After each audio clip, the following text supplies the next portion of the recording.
hemos llegado entonces, después de todo lo que hemos visto de la convocatoria, hasta el momento previo a la celebración de la asamblea, donde ya tenemos la convocatoria realizada conforme a la ley, con el plazo de publicación de edictos, etc. Y se nos acerca la fecha estipulada en la convocatoria para la celebración de la asamblea.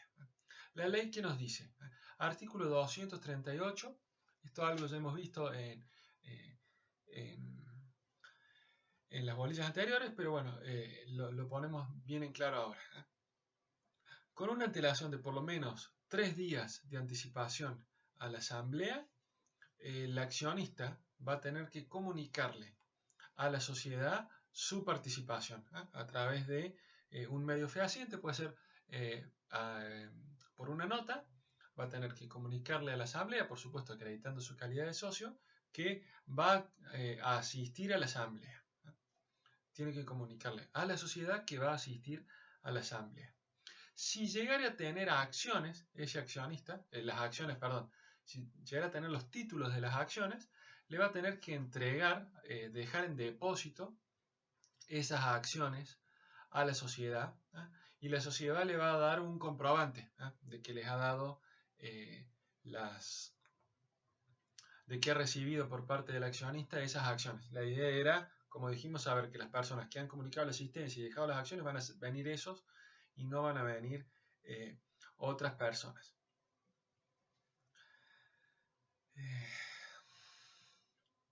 Llegado el día, eso es con anterioridad, por lo menos 3 días antes de la celebración de la asamblea, 3 días hábiles antes de la celebración de la asamblea. Bueno, si no tuviera las acciones, acreditándole mi calidad de socio con una copia del estatuto o del instrumento en el cual yo hubiera adquirido la calidad de socio. En ese sentido no tendría que tener inconvenientes. Nos llega el día y la hora de la asamblea. Primera la asamblea, en principio dijimos en la sede social. Llegó el día y la hora de la asamblea, la idea es que el socio, que acuérdense, el socio es un tercero en relación a la sociedad, va a ir a la sede social, que acuérdense, la asamblea no era un órgano permanente, no estaba siempre en la sociedad de la asamblea, sino que es algo que se va a constituir en la sede social. Le darán un cuarto, una sala, etcétera, para llevar a cabo la asamblea. Una sala de reuniones, lo que fuere, se va a habilitar para el desarrollo de la asamblea. También vamos a ver, el directorio tampoco está de manera permanente en la sociedad, entonces los directores van a tener que ir y se va a funcionar los directores asistiendo también a la asamblea. Acuérdense que se convocaba la asamblea a los accionistas, a los directores y funcionarios de la sociedad como síndicos, consejeros de vigilancia, si hubiera consejo de vigilancia, generalmente no existe, y a los gerentes. Y también pueden asistir otros sujetos cuya presencia hubiera sido requerido. Por ejemplo, funcionarios de la Autoridad de Contralor, Inspección de Personas Jurídicas o gente de la Comisión Nacional de Valores que se quiera hacer presente en la asamblea, lo puede hacer ya sea a pedido de parte o por designio propio. Pueden decir, yo soy funcionario de tal repartición, CNB o Inspección General de Justicia en Buenos Aires o Inspección de Personas Jurídicas en Córdoba, quiero asistir a la asamblea, y le tienen que permitir el ingreso a la asamblea. Socio que llega, accionista que llega, va a tener que pasar a firmar el libro de registro de asistencia a asambleas. Ahí se va a hacer presente con su identificación y va a firmar con su firma ese libro en donde va a estar consignado sus datos personales y cuántos votos tiene esa persona.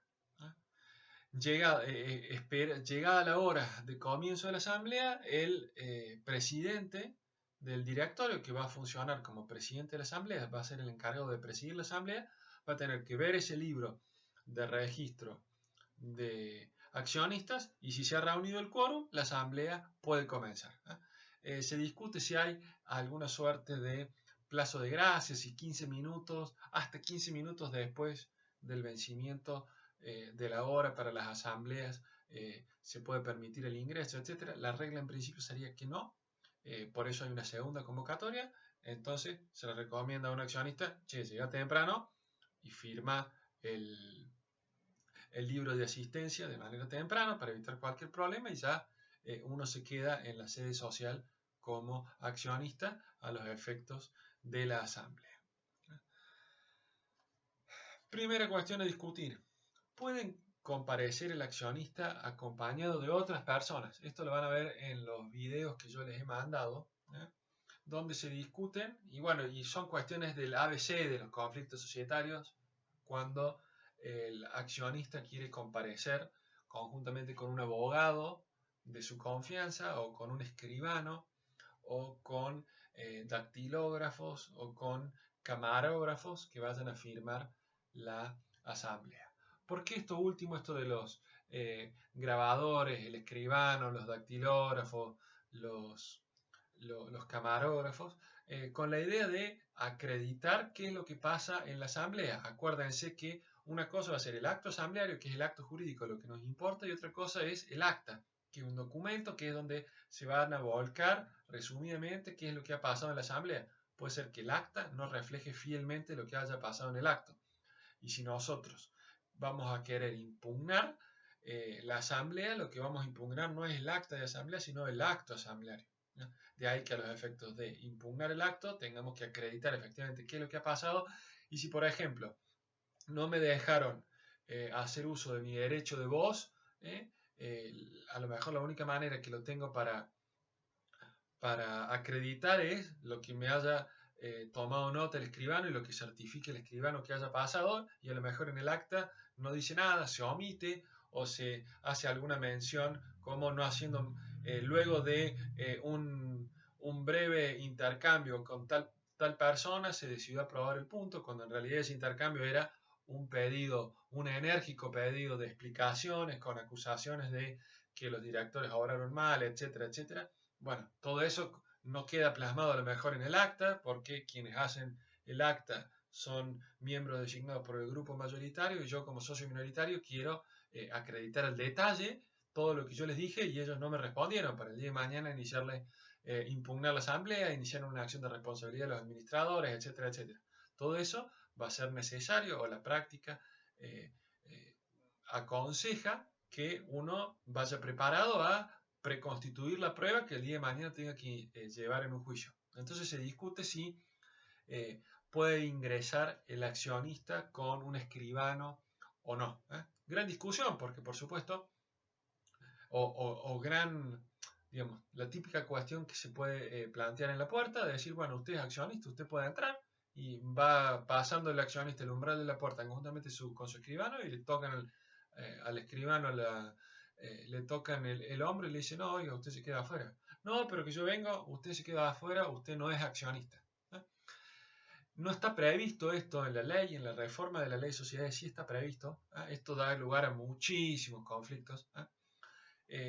Si no hay nada estipulado en el estatuto, el que va a regular este tipo de cuestiones va a ser el presidente en las sociedades anónimas. La doctrina indica que en materia de personas designadas cuya función está vinculada con la prueba y la acreditación de lo que vaya a ocurrir en la asamblea, o sea, escribanos, camarógrafos, dactilógrafos, etc. La buena fe indica que esas personas tendrían que poder entrar. Debería poder permitirse la entrada de esas personas, por supuesto, que están a cargo del accionista, sus honorarios, su actuación, etc. Es algo que asume el accionista por su cuenta y cargo, ¿verdad?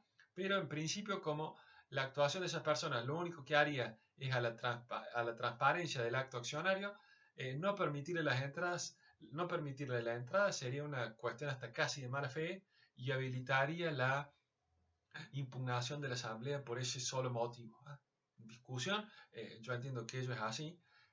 Tareas, por supuesto, sería siempre preferible, primero, que yo al momento de comunicarle la asistencia a la asamblea le voy a decir, yo soy accionista, voy a ir a la asamblea y aparte le comunico que voy a ir con tal y tal y tal y tal para que usted le permita el ingreso, haciéndole mención desde ya que si no lo deja entrar, voy a poder tomar eso como razón válida y suficiente para una eventual impugnación de asamblea. Esas son las cuestiones que en la práctica se podrían prever.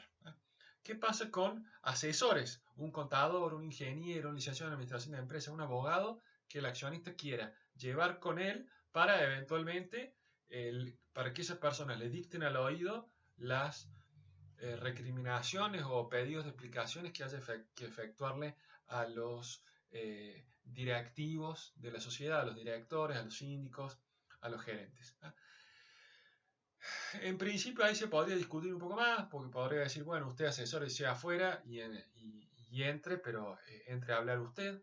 Sí es claro que no podría hablar nadie en la asamblea que no sea accionista, eso es claro. No podría hablar el asesor del accionista en la asamblea a nombre del accionista. Se discute bastante la presencia de los asesores, la gran mayoría le va a decir que nunca los van a dejar entrar, y ahí se discutirá si eso solo es motivo válido o no para impugnar la asamblea. ¿Qué es una de las formas que me permite la ley que en vez de ingresar el accionista ingrese otra persona? Y esa otra persona podría ser el abogado del accionista, el contador del accionista, o algún asesor del accionista que entre para hablar él en vez del accionista. Artículo 239, que el accionista actúe a través de un mandatario, que le dé un poder a una determinada persona para que esa persona vaya a su nombre a la sociedad, a la asamblea. Nos dice el 239, los accionistas pueden hacerse representar en las asambleas. No pueden ser mandatarios los directores, los síndicos, los integrantes del Consejo de Vigilancia, los gerentes y demás empleados de la sociedad. Cuestión de lógica, porque son eventualmente a quienes se le vayan a pedir explicaciones. Es suficiente el otorgamiento del mandato en instrumento privado con la firma certificada en forma judicial, notarial o bancaria, salvo disposición en contrario al estatuto. Yo puedo ir directamente, dar un mandato en instrumento privado para esa sola asamblea y certificar, como nos dice la ley, firma certificada de manera judicial, notarial o bancaria. Puedo ir hasta un banco y si en el banco tengo la firma registrada, firmar ante el banco, que el funcionario del banco me certifique la firma y con eso ir a la asamblea. Hay una cuestión que se discute, porque nos hablan de los accionistas, la posibilidad si un accionista que tiene más de una acción, varias acciones, puede agarrar y hacerse representar en algunas acciones por el mandatario y en las otras comparecer él. Un accionista supongamos que tiene 10 acciones, en el ejemplo que damos, una sociedad de 100.000 pesos de capital, donde hay un accionista que tiene, supongamos, 40 acciones de 1.000 pesos. Todas las acciones son iguales a 1.000 pesos. Hay 100 acciones de 1.000 pesos, eso es el capital social. Este accionista tiene el 40% y tiene 40 acciones, y por ende tiene 40 acciones de 1.000 pesos. Se discute si él puede comparecer a la audiencia, a la asamblea, asistir con 10 acciones y haberle otorgado un mandato a un abogado o a un contador para que comparezcan por las 30 acciones restantes. Eso es bastante discutido. Que otro accionista represente a otro accionista, sí, eso no está prohibido. En principio podría pasar.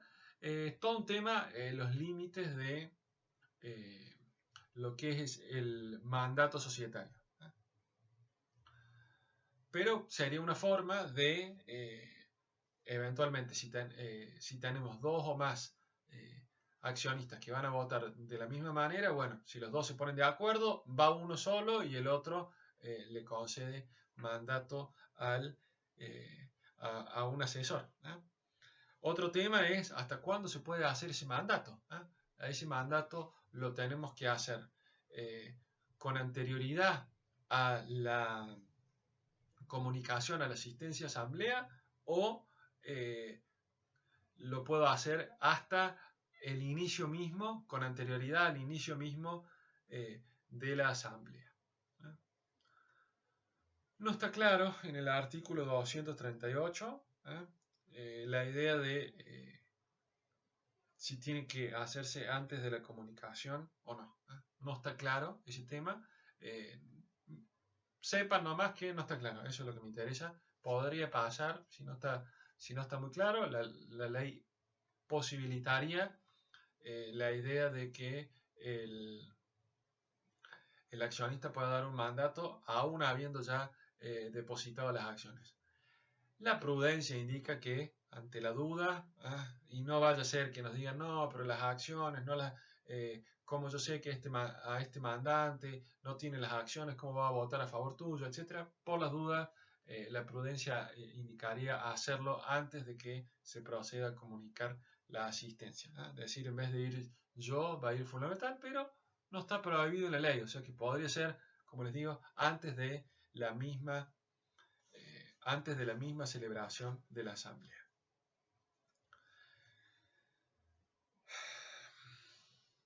Los directores de la sociedad, los síndicos para el caso de que hubiere síndicos, y los gerentes artículo 270, ya vamos a estudiar quiénes son los gerentes, pero son empleados de la sociedad, empleados en el grado jerárquico más alto, que son designados por el directorio, pero son empleados de la sociedad. Todas esas personas tienen el deber de asistir a las asambleas. Van a tener derecho de voz, esto es, van a poder escuchar cómo los accionistas ejercen su derecho de voz, las recriminaciones que le quieren hacer, los pedidos de rendición de cuentas que le quieren hacer, los pedidos de explicaciones o lo que fuera, y ellos van a tener la posibilidad de defender su gestión. Acuérdense que en una asamblea ordinaria, por ejemplo, vamos a estar analizando y considerando la gestión del directorio. Eventualmente eso va a repercutir sobre la remuneración del directorio. No sé, entonces que el directorio, sea o no accionista, los síndicos sean o no accionistas, los gerentes sean o no accionistas, tienen derecho de voz en las asambleas. Lo que no van a tener es el derecho de voto en determinadas cuestiones. Sobre todo no van a poder votarse, aprobarse su gestión o aprobarse su remuneración. Todas esas cuestiones donde tengan un interés específico, ahí se van a ver imposibilitados de votar y van a estar obligados a abstenerse. Llegamos entonces, la hora de la asamblea, ya firmamos los libros, ya nos sentamos, etcétera, ya más o menos sabemos cómo vamos a manejarnos. Quien preside la asamblea es el presidente del directorio. Artículo 242. ¿Qué es importante en relación a la presidencia de las asambleas? El presidente es el presidente de la asamblea. Él le debe lealtad a la sociedad. Entonces, dentro de ese marco de lealtad en la sociedad, lo que tiene que hacer el presidente es mantener el orden en la asamblea y tiene hasta incluso poder disciplinario. Si hay un accionista que se está pasando de rosca o le puede llamar la atención, hasta incluso no está regulado esto en la ley, pero entiende la doctrina por cuestiones relacionadas con la buena fe, hasta lo podría echar de la sede social. Después va a quedar, por supuesto, una cuestión de prueba, de ahí que es tan importante lo relacionado con la prueba. Ese accionista va a decir, no, oiga, esta asamblea es nula porque a mí me echaron, porque no me dejaron ejercer mi derecho. Los otros dirán, no, oiga, te echamos porque te querías agarrar a trompadas con la gente, o estabas tirándole zapatazos al director fulano y tal cuando estaba explicando su gestión, etc. Bueno, la idea es que las asambleas se lleven de manera civilizada, si bien muchas veces terminan de manera bastante complicada, sobre todo cuando hay conflictos. El presidente abre el acto y va a ser el encargado también de cerrar el acto. Después de cerrado el acto jurídico, acuérdense, no es lo mismo acto que acta, el presidente conjuntamente con los socios que se hubieran designado a tal efecto son los que van a suscribir el acta. El accionista lo único que suscribió al inicio de la asamblea es el libro de asistencia. En el acta, supongamos que somos 50 accionistas, no vamos a ir los 50 accionistas después de que se llevó a cabo el acto asambleario a firmar el acta. Lo que se hace es designar a 2 accionistas para que, además del presidente, sean quienes suscriben el acta. Eso es lo que habitualmente se hace. Va a ser a cargo de la sociedad y del director confeccionar el acta. ¿Qué significa? Plasmar en un documento por escrito, en el libro de actas de asamblea, todo lo que ha acontecido en la asamblea. Una vez transcripta el acta, tienen que ir los 2 accionistas que se hubieran designado más el presidente y firmar el acta. Y con eso ya tenemos la transcripción en forma legal del acta de asamblea. Que dijimos, lo que vamos a impugnar no es el acta, sino el acto. El acta va a ser una prueba nomás. ¿Qué es importante que tengan claro el presidente? Así como él va a tener ser el encargado de confeccionar el acta y firmar, va a tener que estar tomando detalle de cada una de las cuestiones que se decidan, y a su vez va a tener que eventualmente ir registrando los votos de los accionistas, porque, como dijimos, no va a quedar registrado en ninguna parte cómo votaron los accionistas. Lo único que va a quedar era registrado, sí, en un documento papel, la asistencia de los accionistas más la cantidad de acciones que tienen y la cantidad de votos que tienen como consecuencia de esas acciones. Eso es lo único que va a quedar registrado en un formato papel en un libro. Después, el acta mejor dicho, la asamblea se lleva a cabo todo de manera oral y después se transcribe en un acta. Entonces, la cuestión de la prueba es un tema no menor para computar cuestiones relacionadas con la mayoría, con el quórum, etc. El quórum, esto es importante saberlo, se tiene que mantener en todo momento en la asamblea. Al momento de iniciarse y al momento de tomarse las decisiones y de deliberarse, intercambiarse las opiniones, etc. y al momento de resolverse. Y por cada uno de los puntos del orden del día. Se agarra un accionista, por ejemplo, y dice, no, bueno, esta asamblea ya lleva más de 2 horas, etc. y se va. Bueno, si con ese accionista se pierde el quórum, en principio, esa asamblea, si toma esa decisión y la adopta como si fuera válida, va a ser inválida, porque se tomó sin el quórum suficiente. Cuestiones no menores, muchas veces las asambleas pueden demorar bastante. Les doy para que tengan un ejemplo. Piensen ustedes si son inquilinos de un consorcio, de un edificio, o si viven en un barrio cerrado, pueden ir a asambleas de propietarios, que es algo bastante parecido a lo que son las asambleas de accionistas. Y a lo mejor las reuniones de consorcio o las reuniones del organismo de administración de los barrios cerrados son eternas. Y ustedes van por el punto número 14, ya hace 5 horas que estuvieron ahí y están escuchando al vecino que se queja de que pierde la canilla, o de por qué no podemos crear un arenero mejor para que jueguen los nietos. Cuestiones que, bueno, a uno lo pueden cansar, esa persona se va y eso va a afectar al quórum y a las decisiones. A lo mejor, es más, se pueden dar algún que otro conflicto en donde a un accionista, más que irse voluntariamente, se agarra en una discusión con otro accionista, se da una situación de violencia, se van los dos y vuelve solo uno, y en el acta solo queda registrado, bueno, hubo un intercambio y fulanito fue invitado a retirarse lo que realizó de mala manera. Y a lo mejor ahí en realidad lo que pasó es que se fueron los dos, dijimos se terminó todo y después se volvió. Bueno, la importancia de la prueba, estas que yo les digo así que ustedes parecen demasiado rebuscados, son de lo más común que se dan en materia de conflictos societarios, por eso la cuestión de la prueba es un tema no menor. Dijimos, 242, empieza el presidente con el orden del día en la asamblea. El orden del día que nos iba a permitir ir punto por punto analizando cada uno de los temas a cuya consideración se somete a la asamblea. ¿Qué es importante? Sobre cada uno de los puntos vamos a tener los accionistas que ejercen su derecho de información y una vez ejercido el derecho de información, ejercen su derecho de voz y de voto.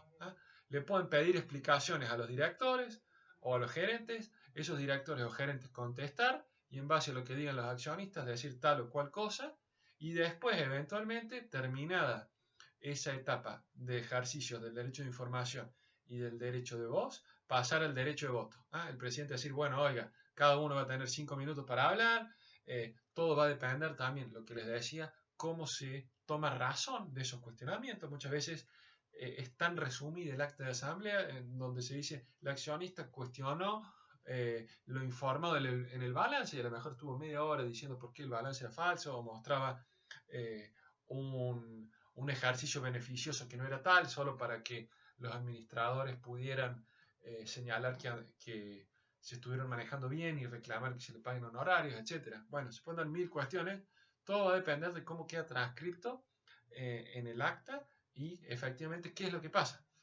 Pero sepamos, como regla general, sobre cada uno de los puntos del orden del día se ejerce derecho de información, derecho de voz y derecho de voto. Así llegamos hasta, vamos desarrollando cada uno de los puntos del orden del día en la asamblea, hasta que eventualmente se llega al último punto del orden del día y en donde el presidente declara clausurada la asamblea y se terminó la misma. Se va a tener que, por supuesto, establecer la hora en que se cierra, tanto como se establece la hora en que comienza, la lógica indica que se tiene que establecer la hora en la que se cierre. También eso hace a la prueba y a la buena fe. Es raro que una asamblea se termine en 15 minutos, ¿no? O si por el contrario se consigna eso en el acta, mayor razón aún para solicitar la nulidad de la misma, porque es claro que en 15 minutos no se puede hablar absolutamente nada. El artículo 247, sí, 247 establece la posibilidad de que la asamblea pase un cuarto intermedio. Cuarto intermedio me imagino que lo deben haber visto en el Congreso también. Se pasa un cuarto intermedio. ¿Qué significa? Suspender momentáneamente la deliberación en la asamblea, a los efectos de reanudar esa deliberación más adelante, ya sea ese mismo día o en una fecha siguiente, que tiene que hacerse dentro de los 30 días siguientes. Solo se puede pasar al cuarto intermedio por una sola vez, y la nueva realización, mejor dicho, la reanudación de la asamblea no requiere de ninguna otra convocatoria. Si la hubiéramos fijado de acá a 10 días o de acá a 20 días, no requiere una nueva publicación ni una nueva convocatoria. Directamente al día y a la hora señalada se vuelve a tomar asistencia y se continúa con la asamblea. Por supuesto, para que la asamblea pueda continuar tienen que estar los mismos que estaban al momento que se había declarado el cuarto intermedio. Si hay una persona que ahora en la asamblea, entre comillas, reanudada no está, por supuesto el quórum se pierde y no se puede tomar la decisión que se quería tomar. Una discusión doctrinaria que se plantea es qué pasa con las decisiones que se tomaron en el medio. Supónganse que tenemos 8 puntos del orden del día, llegamos hasta el punto 6, pedimos cuarto intermedio y después de acá a una semana o de acá 2 días volvemos a reanudar la asamblea para los puntos 7 y 8. La pregunta es, ¿los puntos 1 a 6 ya son ejecutables por el directorio? Supónganse que implicaban alguna operación a realizar por parte del directorio, alguna cuestión patrimonial que la sociedad fuera a obligarse o no, o algún pago que debiera hacer o no, lo puede hacer la sociedad, en cuyo caso, si las decisiones tomadas hasta ese momento son válidas, lo que a mí me quedaría es salir de esa asamblea e irme al juez a tratar de impugnar si considero que es inválida esa decisión que se tomó. Si es que considero, como digo, que la decisión que tomó el juez, mejor dicho, la decisión que se tomó en esa parte de la asamblea ya ha quedado firme en cierta manera y ya ha empezado a generar sus efectos propios. No necesita que se cierre toda la asamblea porque se cerró ese punto. Creo que se entiende, ¿no? Una cosa es cerrar un punto y otra cosa es cerrar la asamblea. La asamblea no cerrada en cuarto intermedio, ¿qué pasa con los puntos cuyo tratamiento ya se cerró? Si se generan efectos o no. Si me generan efecto y ese efecto yo considero que es nulo, eventualmente tendría que ir a impugnar la decisión asamblea. Si por el contrario se considerase que no se generan efectos hasta tanto no se termine toda la asamblea, bueno, yo recién, voy a tener el plazo para impugnar la asamblea, que lo voy a poder ejercer recién una vez cerrada la totalidad de los puntos de la asamblea. Esto es artículo 247. Esto último que le decía, esta discusión doctrinaria no está, pero se plantea en los libros y en la doctrina. Lo relacionado con el acta y el contenido está en el artículo 249 de la ley y a su vez en lo que habíamos visto para la parte general en el artículo 73. Con esto ya venimos viendo, ya hemos visto la convocatoria y hemos visto la deliberación. Hasta desde el momento en que se abre la asamblea hasta que se cierra. Lo que nos queda ahora es indagar un poco más respecto de lo que es el voto en materia de las asambleas. Dijimos, quienes votan van a ser los accionistas, y todos los accionistas en principio tienen derecho a voto. Artículo 240, 241. Todos los accionistas tienen derecho a voto. ¿Cuáles son las excepciones para el voto? ¿Quiénes no pueden ejercer el derecho al voto? Artículo 241, lo vamos a leer. Los directores, síndicos, miembros del Consejo de Vigilancia y gerentes generales no pueden votar en las decisiones vinculadas con la aprobación de sus actos de gestión, tampoco lo pueden hacer en las resoluciones atinentes a su responsabilidad o remoción con causa. O sea, están inhabilitados para votar en ese tipo de cuestiones los directores. Otro supuesto de excepción a ese principio general que es todos los accionistas tienen derecho a votar es el artículo 248. Aquel supuesto en donde el accionista, sea o no director o gerente, el accionista tiene un interés contrario al interés social. Nos dice el artículo 248. El accionista o su representante que en una operación determinada tenga por cuenta propia o ajena un interés contrario al de la sociedad tiene obligación de abstenerse de votar los acuerdos relativos a aquella. Si contraviniese esta disposición, será responsable de los daños y perjuicios cuando sin su voto no se hubiera logrado la mayoría necesaria para una decisión válida. En este supuesto, estamos ante el caso de un accionista que tiene un interés contrario al interés social. Esto es importante tenerlo bien en claro. No es lo mismo interés contrario que conflicto de interés. Yo puedo tener un conflicto de interés en una determinada cuestión con la asamblea, pero no por eso voy a tener un interés contrario. Para poder hacer referencia a la idea de interés contrario, tengo que tener presente que en ese caso el interés contrario se va a dar cuando la satisfacción de mi interés como accionista involucre perjudicar a la asamblea. Eso vendría a ser un interés involucre perjudicar a la sociedad, no a la asamblea. En ese caso yo voy a tener un interés contrario al interés social. De otra forma, lo único que voy a tener es un interés en conflicto. Un conflicto de interés, pero eso no me obliga a abstenerme de votar. Si voto igual, no pasa nada, salvo que mi voto hubiera sido determinante.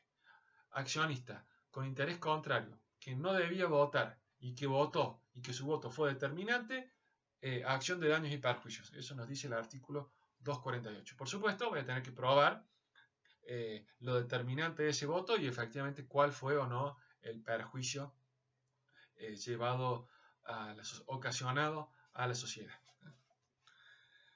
Concepto de voto. ¿Cómo podemos conceptualizar el voto? Ya hemos dicho lo que es. El voto es un derecho. Y es un derecho de carácter político que tienen todos los accionistas en principio. ¿En qué consiste el voto? En una manifestación de la voluntad. Manifestación de la voluntad del socio que tiene que ser en sentido afirmativo o negativo. Votar por sí o por no. Como caracteres del voto, aparte de esto que decimos que tiene que ser en sentido afirmativo o negativo, el voto es indivisible.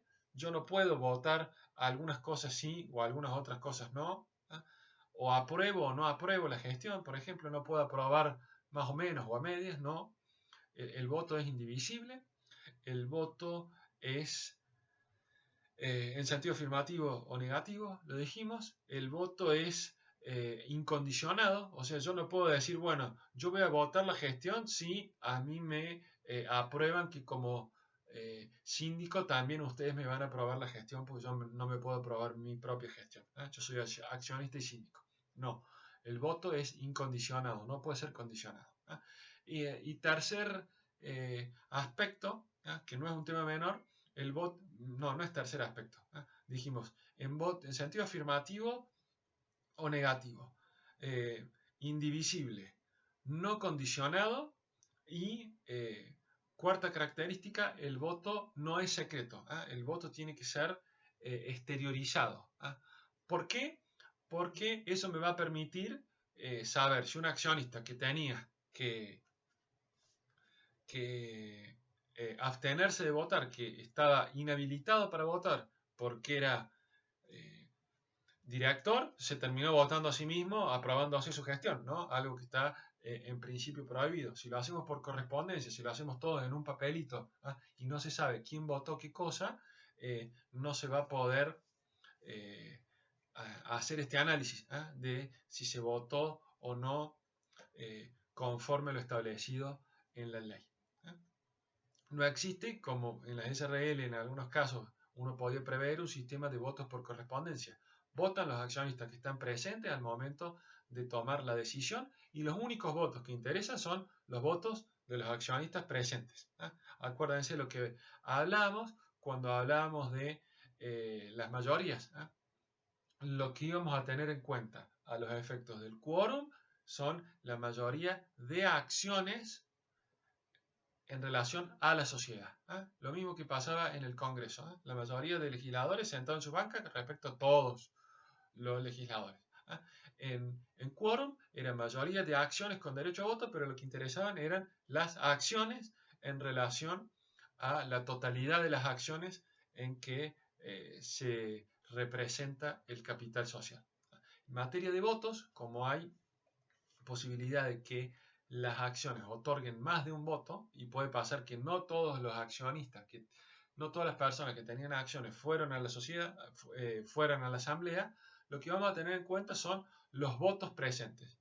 De ahí que al momento de comparecer a la asamblea yo les dije que tenían que consignar y firmar, y hay, en el libro de registro de asistencia a asambleas, que después de llegada la hora el presidente estableció una raya y diciendo, bueno, en la ciudad de Córdoba dejo constancia de que se cerró el libro de registro de asambleas para esta sociedad y hay tantos socios, cada uno con la tenencia accionaria y de votos que se detalla en la planilla que antecede, bueno, ahí queda claro cuántas acciones tiene cada socio y cuántos votos tiene cada socio. Al momento de someterse cada uno de los puntos de decisión a voto en la forma que se haya establecido el cómo se va a votar, se va a tener que decir, bueno, los votos presentes a los efectos de decidir sobre este punto son tantos. La ley nos dice, para que haya una decisión afirmativa, tiene que haber mayoría de votos afirmativos, mayoría absoluta de votos afirmativos. Si tengo empate, no tengo decisión. Si tengo votos negativos, no tengo decisión. La única manera en que se va a considerar aprobada una determinada decisión y por ende considerarse que existe una decisión que la asamblea se ha pronunciado decidiendo una determinada cuestión es si tengo mayoría absoluta de los votos presentes. Veo cuáles son, cómputo cuántos votos presentes hay, en eso voy a tener que computar aquellas acciones que dan más de un voto, lo que voy a contar son los votos, dijimos, y voy a contar mayoría absoluta de la mitad de los presentes. Mejor dicho, mayoría absoluta de los votos presentes. ¿Qué es mayoría absoluta? Más de la mitad. ¿Es lo mismo que más de la mitad que la mitad más 1? No. Supongamos, tomando el número 5, la mitad de 5 son 2,5, ¿verdad? La mitad de más 1 en 5 son 3,5, ¿no? Si tenemos que la mitad es 2,5 más 1 son 3,5. Entonces, en 5, la mitad más 1 es 3,5. Como los votos son indivisibles, en 5, la mitad más 1 serían 4. ¿No? Ahora, la mayoría absoluta en 5, si nosotros tenemos la mitad, dijimos, es 2,5. Mayoría absoluta ya son 3, porque 3 es más de la mitad. 3 es más de 2,5. Entonces no es lo mismo decir mayoría absoluta que la mitad más 1. Mayoría absoluta es más de la mitad. Hay otra mayoría que es la mayoría simple, que es cuando se tiene menos de la mitad de los votos, pero la mayoría total porque hay varias opciones. Supongamos, yo tengo el 45%, hay otro socio que tiene el 15% y hay otro socio que tiene el 40%. Todo eso me suma 100%, pero yo tengo 45 y tengo más que el resto. Tengo más mayoría que el resto. Pero no tengo mayoría absoluta, no tengo más de la mitad. Esto es la simple mayoría, que es un sistema que no adopta la ley. La ley adopta mayoría absoluta de votos presentes. Si tengo empate, no tengo decisión, el presidente no tiene voto doble, salvo que yo haya establecido algo en contrario en el estatuto. El empate implica rechazo de lo que se hubiere postulado. Por supuesto, voy a tener que establecer quiénes han votado, por supuesto, en uno y otro caso. Lo último que nos queda ver en materia de voto, que es la abstención del voto. La abstención del voto consiste en la no emisión del voto por parte del accionista. Esa abstención puede ser obligatoria o puede ser voluntaria. Obligatoria es en aquellos supuestos, lo que veíamos en el 241 y el 248, en donde el accionista está obligado a no votar. El accionista no puede votar. Esa abstención, por ende, es obligatoria y los votos que tenía ese accionista no se cuentan a los efectos de la mayoría. Entonces, en vez de contar todos los votos, sobre esos votos sacar la mitad y ver cuánto es mayoría absoluta, va más de la mitad, voy a contar todos los votos, voy a excluir los votos de los socios, de los accionistas que están obligados a abstenerse, y el resto de los votos es lo que voy a tener en cuenta. Sobre eso hago la mitad y más de la mitad es mayoría absoluta. Eso es en relación a las abstenciones obligatorias. Las abstenciones voluntarias es aquel accionista que podría haber votado libremente, pero que opta por no expresar su voto en sentido ni afirmativo ni negativo. Dice, me abstengo. En ese caso, a los efectos del cómputo de mayorías y para determinar si hay o no una decisión, el voto del abstenido se considera como voto negativo. Lo que la ley exige a los efectos de que haya una decisión aprobada es mayoría absoluta de votos positivos. De lo contrario, si no logro votos positivos, si no logro con los votos afirmativos la mayoría, no logro la mayoría. Por más de que la hubiera logrado con los votos abstenidos, a los efectos de que pueda considerarse la existencia de una decisión, tiene que haber una manifestación expresa a favor por parte de los accionistas. Por ende, el voto abstenido voluntario implica votar por el no. ¿Cuál es la única particularidad que me da el voto que se abstiene de manera voluntaria? Vamos a ver que eso el día de mañana va a eventualmente permitir o no el ejercicio de acciones judiciales derivadas de la asamblea. En algunos casos se le va a otorgar, y también el ejercicio del derecho de receso. En algunos casos se le va a otorgar la posibilidad de ejercer, por ejemplo, impugnar la asamblea, y en otros casos se le va a decir a los socios que se abstuvieron, oiga, usted se abstuvo, no puede venir ahora a ejercer el derecho de receso, tendría que haber votado en contra. Esa es la particularidad, está regulada en la ley, así que no nos vamos a detallar más en eso. Sí me interesa que sepamos distinguir ambas cuestiones. No es lo mismo el que se abstiene voluntariamente del que está obligado a abstenerse. Lo último que nos queda en materia de votos es volver a recordar lo que nos dice el artículo 248, siguiendo un poco el programa, la idea del interés social. El interés social es un concepto, por supuesto, abstracto, que puede definirse como el interés inmanente del ente societario. La aspiración a cumplir el objeto social. Eso podría ser la aspiración de la sociedad a cumplir su objeto social. Eso podría definirse como el interés social, nada más abstracto que eso, ¿no? La gran cuestión que se plantea en la doctrina, la gran discusión ¿es lo mismo el interés de la sociedad que el interés de la mayoría? Yo les había dicho, oiga, si los socios quieren agarrar y mandar a la quiebra a la sociedad que andaba fenómeno, bárbaro, y quieren decir, oiga, no, la liquidamos, o nos vamos a la quiebra, o la hacemos a subir estas obligaciones ruinosas y demás, si lo hacemos por mayoría o por unanimidad, ¿qué nos van a venir a reclamar alguna responsabilidad los terceros, los acreedores, y los dueños de la sociedad somos nosotros?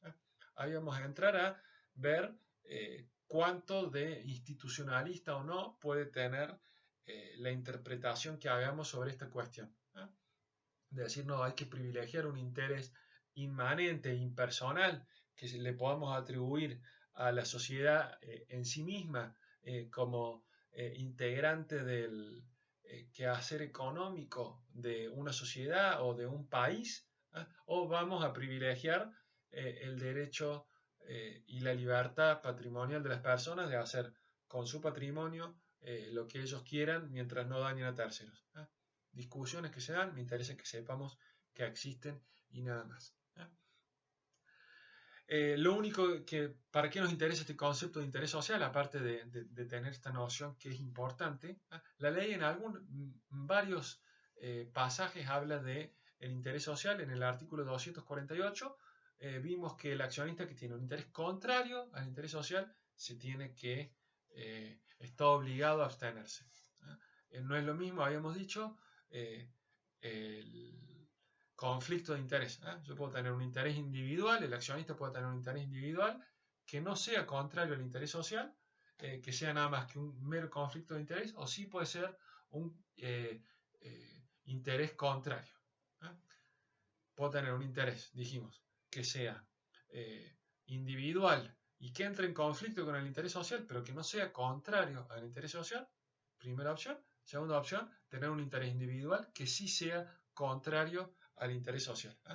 En este último caso este último caso se da cuando la satisfacción del interés individual es a costa del interés social. Se busca básicamente que la sociedad se perjudique, pero en beneficio particular mío. Eso vendría a ser un interés contrario al interés social. En este último caso, interés contrario al interés social por parte del socio, ese socio está obligado a abstenerse. Y ya vimos lo que nos dice, si no obstante ello no hace saber ese interés contrario al interés social al momento de votar y vota lo mismo, se le va a poder reclamar daños y perjuicios si ese voto fue determinante a los efectos de lograr la mayoría. Si fue determinante para lograr la mayoría y si eventualmente después se prueba que hubo un perjuicio al interés social a raíz de y que había un interés individual del socio contrario a ese interés social y que se vio beneficiado por esa decisión, bueno, en ese caso sí le vamos a poder recriminar daños y perjuicios. Voy a tener que probar el daño, por supuesto, pero le voy a poder reclamar daños y perjuicios a ese accionista que debió haberse abstenido y no lo hizo. Nos van a quedar, para seguir ahora próximamente, lo que es relacionado con el derecho de receso y la impugnación de la asamblea. Esto es la declaración de nulidad del acto asambleario. Eso, ya seguimos con eso.